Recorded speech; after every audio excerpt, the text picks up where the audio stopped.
જૂનાગઢમાં સક્કરબાગ ઝૂમાંથી રીંછ ફરાર થઈ ગયું। કસ્તુરબા સોસાયટીમાં રીંછના આંટાફેરા સામે આવ્યા। સોસાયટીમાં રીંછના આંટાફેરાથી સ્થાનિકોમાં ભયનો માહોલ છે।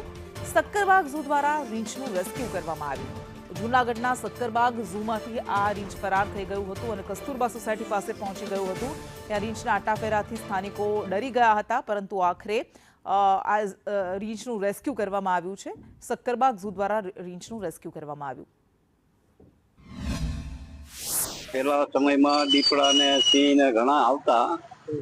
હવે અત્યારે અમારી માંગ એવી છે કે સક્કરબાગ વિસ્તારમાં રહેતા પ્રાણીઓનું સક્કરબાગ વાળાને સાવચેતી રાખી અને જનાવરને આ દિવાલ ઊંચી કરવા વિનંતી છે।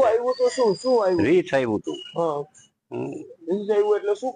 રીંછને અમે બચાવને પછી મંડો દેખાડો થવા એટલે બાળકોને અમે દરવાજામાંથી બધાને અંદર બહાર લઈને પછી મીંડા સક્કરબાગ વાળાને જાણ કરી એટલે એ લોકો આવીને પકડી ગયા। અહીંયા થોડાક દિવસ પહેલા અંદાજે અઠવાડિયા પહેલા રીંછ આવેલ હતું। આની પહેલા અગાઉ પણ દીપડો આવ્યો હતો અને ન્યા ઓલા છોકરાને મારી લીધું હતું। અત્યારે અહીંયા દિવાલ મોટી કરવી પડે અને આ રીંછ જેવા જનાવર જો આ જંગલમાંથી અહીંયા આવતા રહે સક્કરબાગમાંથી તો એની જવાબદાર વ્યક્તિ કોણ, એની પર પગલા લેવા પડે। અને અહીંના લોકો ડરના માહોલ હતો, પછી રીંછને રેસ્ક્યુ કરી